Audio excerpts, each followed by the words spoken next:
Jésus est vivant, Jésus est présent, Jésus est vivant éternellement.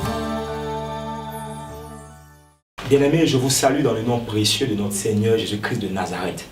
Vous avez sans doute été nombreux à aimer notre dernière vidéo. Aujourd'hui, nous allons développer un sujet qui est tout aussi important que le précédent. La puissance de l'Évangile. Dans le livre de Romains, chapitre 1, verset 16, Paul dit « Je n'ai point honte de l'Évangile, c'est la puissance de Dieu pour le salut de quiconque croit, du juif premièrement, puis du grec. » Dans 1 Corinthiens, chapitre 1, verset 17, il dit « Ce n'est pas pour baptiser que Christ m'a envoyé, c'est pour annoncer l'Évangile, et cela sans la sagesse du langage, afin que la croix de Christ ne soit pas rendue vaine. » Qu'est-ce que l'Évangile? Lisons Actes, chapitre 9, versets 19 et 20. « Et après qu'il eut pris de la nourriture, les forces lui revinrent. Saul resta quelques jours avec les disciples qui étaient à Damas. Et aussitôt il prêcha dans les synagogues que Jésus est le Fils de Dieu. » Lisons aussi Actes chapitre 8, verset 35. « Alors Philippe, ouvrant la bouche et commençant par ce passage, lui annonça la bonne nouvelle de Jésus. » L'évangile, c'est la bonne nouvelle de Jésus-Christ.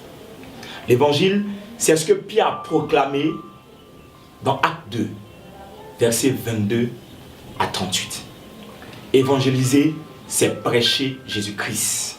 C'est ce que fit l'évangéliste Philippe en Samarie. Acte 8, verset 5.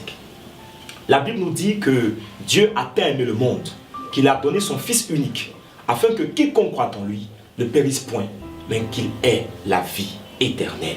Jean 3, verset 16.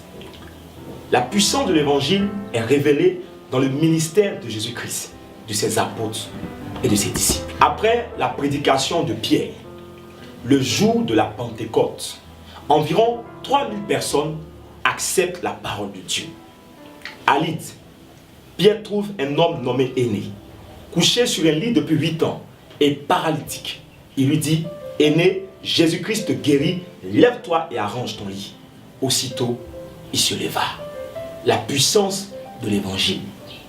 Chaque fois qu'un chrétien ou un homme de Dieu prie pour un malade, lui impose les mains et le guérit, cela dévoile encore la puissance de l'évangile. Jésus a dit, il est le même hier, aujourd'hui et éternellement. La puissance de l'évangile se voit non seulement par l'onction qui accompagne les enfants de Dieu quand ils prêchent, quand ils agissent. La puissance de l'évangile se voit également par les prodiges, les miracles qui sont légion dans les ministères des enfants de Dieu, dans les ministères des apôtres, dans les ministères des prophètes, des évangélistes, des docteurs. L'évangile, comme l'a si bien dit Paul, est la puissance de Dieu pour le salut de quiconque croit. Alors nous ne devrons pas avoir honte de prêcher l'évangile. L'évangile est l'antidote des poisons démoniaques. L'évangile est la parole de Dieu pour ton salut. C'est pourquoi, bien-aimé, je t'invite encore, si tu ne l'as pas encore fait, à accepter la parole de Dieu, à accepter l'évangile et à fréquenter une église, afin que tu reçoives chaque jour cette nourriture spirituelle, ce pain dont ton âme a tant besoin pour que tu vives.